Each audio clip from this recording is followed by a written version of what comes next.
Clara Morrow avait tout ce que la plupart des femmes rêvent d'avoir. Une carrière éclatante, un empire bâti de ses propres mains, le respect du monde des affaires. Mais chaque soir, lorsqu'elle rentrait dans son appartement luxueux et silencieux, un vide abyssal l'avalait. Elle pouvait signer des contrats de millions, diriger des centaines d'employés, mais jamais elle ne pourrait donner la vie. Son ventre stérile était devenu sa blessure secrète, une cicatrice invisible qu'aucun succès ne pouvait effacer. David Ndiaye, lui, ne possédait presque rien. Veuve depuis 3 ans, il nettoyait les bureaux de la tour où brillait le nom de Clara, traînant chaque nuit son chariot plein de balais et de produits. Mais dans ses yeux fatigués, brillait la lumière d'un trésor inestimable. Élise, sa fille de 5 ans. Elle était son soleil, son rire, sa raison de se lever chaque matin malgré la fatigue écrasante et les fins de mois douloureuses. Leur rencontre n'était pas censée changer quoi que ce soit. Elle était la présidente intouchable, la femme en tailleur sur mesure et talons hauts, lui l'ombre silencieuse qui effaçait la poussière laissée par d'autres. Mais un soir, un hasard inattendu fit croiser leurs regards. Dans ses bras, Élise s'accrocha à son père comme une petite étoile fragile, et Clara sentit son cœur se fissurer. Pour la première fois depuis longtemps, elle ne vit pas un employé, mais un père. Pourtant, ce qui aurait pu rester un simple moment fugace devint une tempête intérieure. Clara désirait un enfant plus que tout. David, lui, protégeait farouchement sa fille, son unique raison de vivre. L'amour qui allait naître entre eux n'aurait rien de simple. Il serait interdit, jugé, rejeté. Car le monde dans lequel vivait Clara n'était pas fait pour accueillir un homme comme David, ni une petite fille comme Élise. Mais parfois, le destin s'amuse à briser les règles les plus cruelles. Et dans les larmes, les silences et les secrets, un amour inattendu commençait à grandir. Un amour assez fort pour tout détruire, ou peut-être pour tout sauver.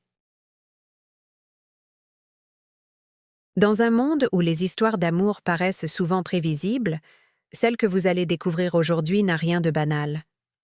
Elle parle d'une femme qui possède tout, sauf ce que son cœur désire le plus. Elle parle d'un homme qui a tout perdu, sauf ce qui lui reste de plus précieux. Et au milieu de leurs blessures, une petite fille deviendra le pont entre 2 existences que tout oppose. Cette histoire n'est pas seulement celle d'un coup de foudre. C'est une histoire de larmes retenues, de rêves brisés et de murs sociaux que l'amour tentera de franchir. Clara Morrow, une femme de pouvoir respectée, va se retrouver face à une vérité qu'aucune réussite professionnelle ne peut effacer. Elle est stérile, incapable de donner naissance à l'enfant qu'elle désire tant. De l'autre côté, David Ndiaye, simple agent d'entretien, lutte chaque jour pour offrir un avenir digne à Élise, sa fille de 5 ans, depuis la mort tragique de sa femme. 2 mondes, 2 cœurs, une rencontre qui changera tout. Avant de plonger dans cette aventure pleine de tensions et d'émotions, je vous invite à soutenir notre chaîne. Abonnez-vous dès maintenant, activez la cloche pour ne rien manquer, et surtout, laissez un j'aime si vous aimez les histoires fortes, où l'amour se bat contre toutes les barrières. Et pour aller encore plus loin, dites-nous en commentaire. De quel pays, de quelle ville regardez-vous cette vidéo? Vos messages sont précieux. Ils nous aident à continuer à partager avec vous ces récits qui touchent le cœur et l'âme. Préparez-vous, car ce qui va suivre pourrait bien vous faire croire, une fois de plus, que l'amour est capable de tout. Les couloirs de la tour Morrow scintillaient comme des palais modernes.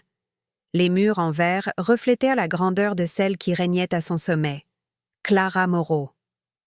À 38 ans, elle avait bâti un empire dans le secteur technologique, défiant ses concurrents, imposant son nom dans les marchés internationaux. Le jour, elle brillait comme une étoile inaccessible.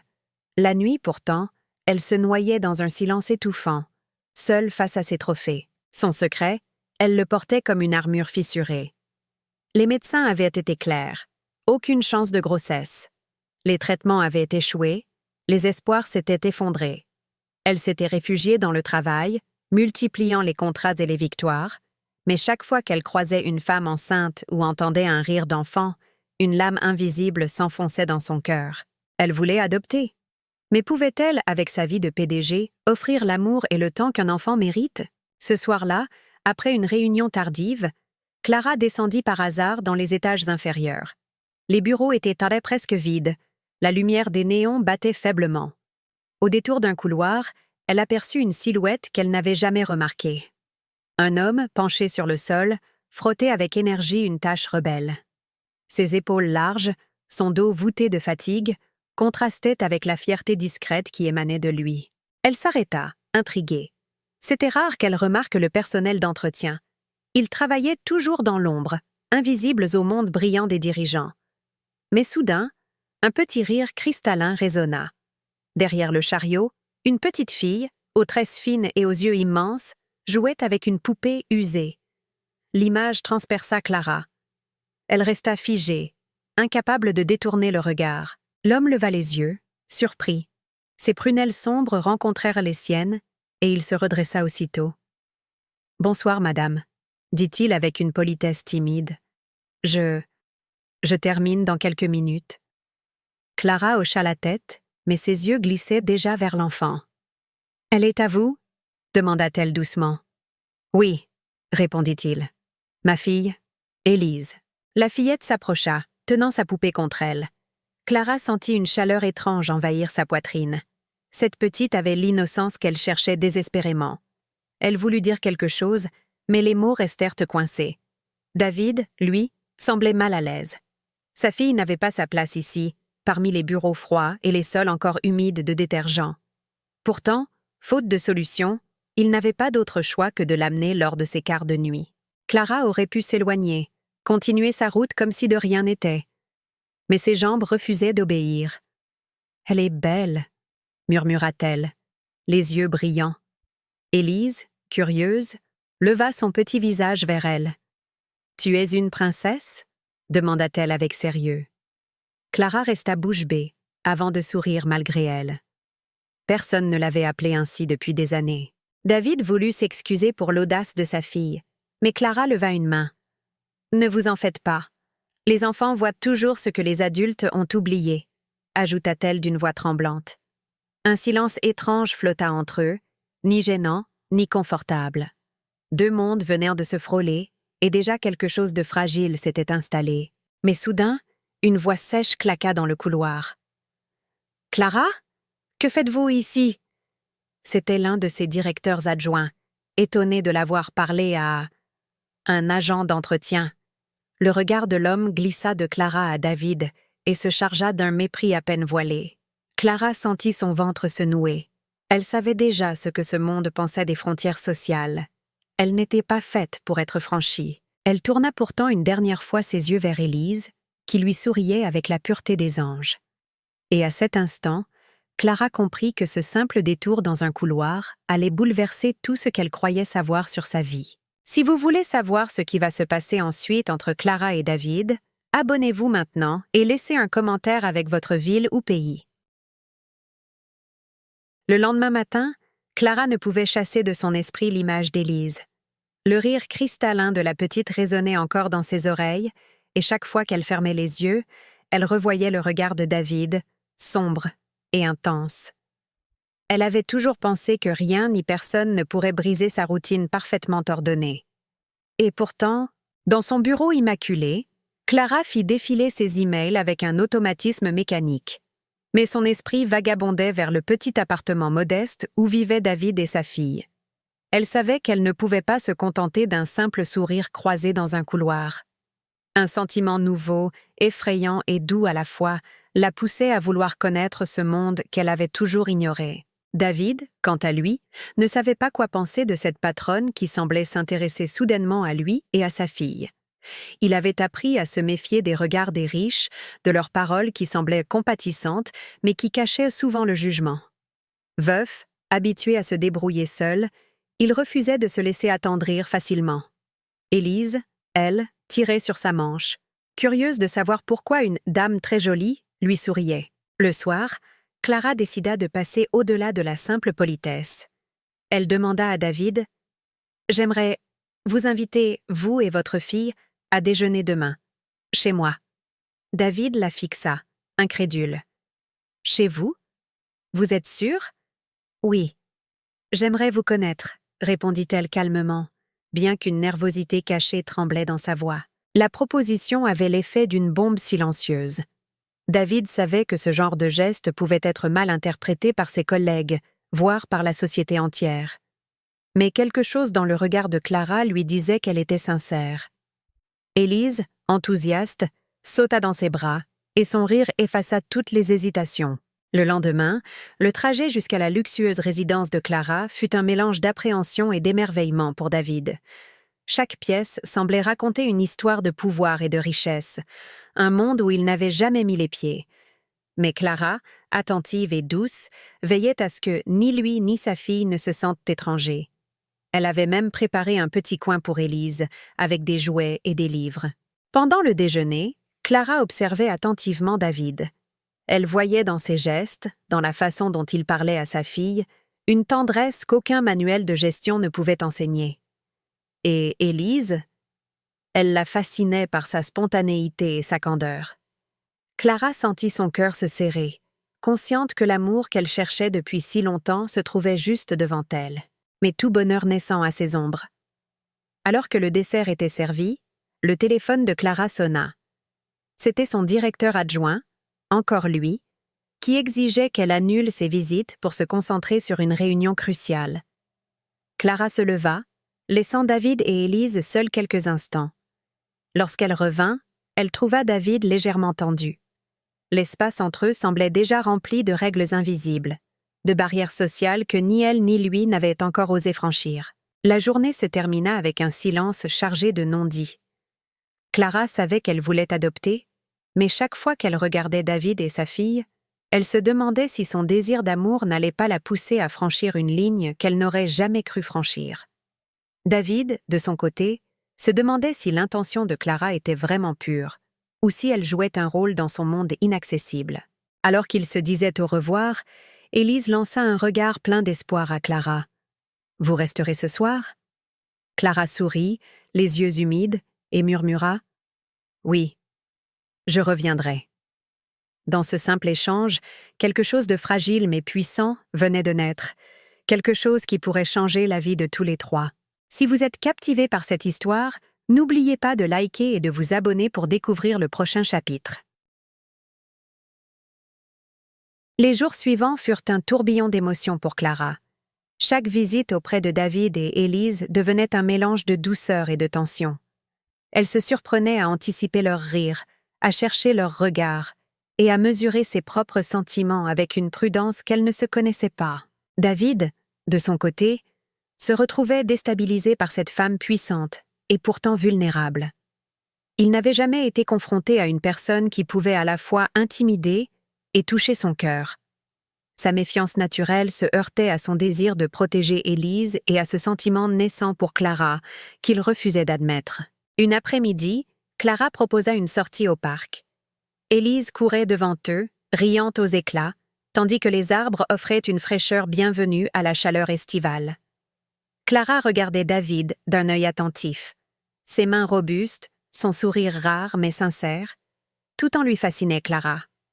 Elle sentait son cœur battre plus vite à chaque échange de regards. Mais la société, le pouvoir, les différences sociales pesaient lourdement dans son esprit.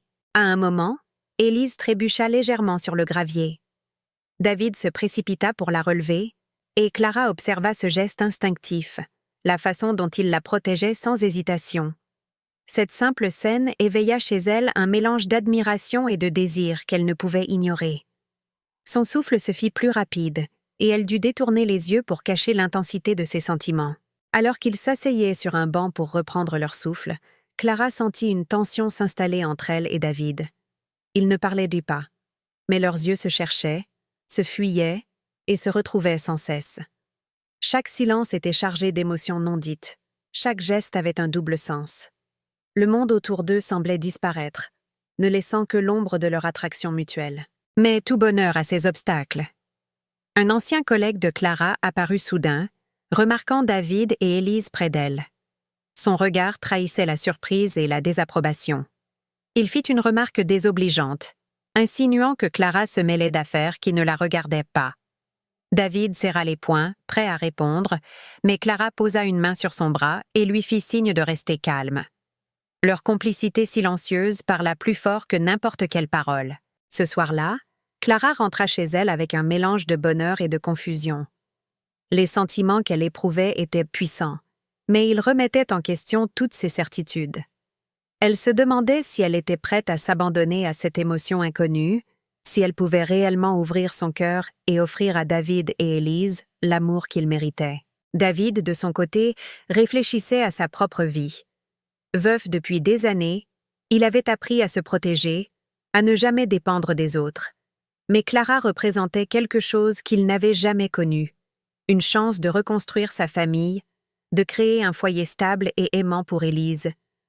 Pourtant, il savait que franchir ce pas signifiait se mettre à nu, exposer ses vulnérabilités à une femme qu'il admirait et craignait à la fois. Quelques jours plus tard, Clara décida de passer une soirée tranquille avec eux, juste pour partager un dîner simple. Les rires d'Élise résonnaient dans l'appartement, et David la regardait avec une douceur nouvelle, consciente de chaque geste, de chaque mot. Clara sentit son cœur s'emballer à chaque sourire échangé, chaque éclat de rire. C'était là, dans ces moments simples, que l'amour prenait racine. Et quand la nuit tomba, que la petite s'endormit paisiblement, Clara et David se retrouvèrent seuls dans le salon. Leurs regards se croisèrent, lourds de sentiments non exprimés, et un frisson parcourut leur peau.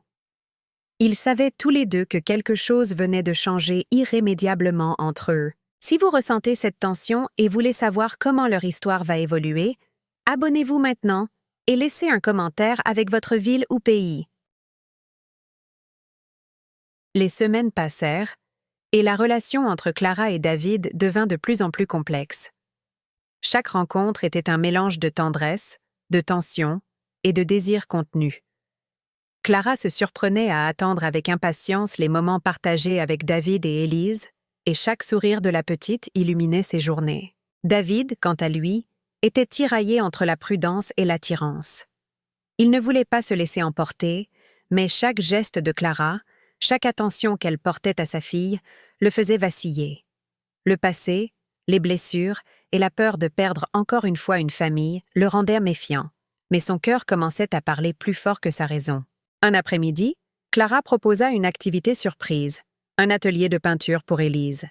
Tandis que la petite éclaboussait ses toiles de couleurs vives, Clara et David se retrouvèrent à partager un moment de complicité silencieuse.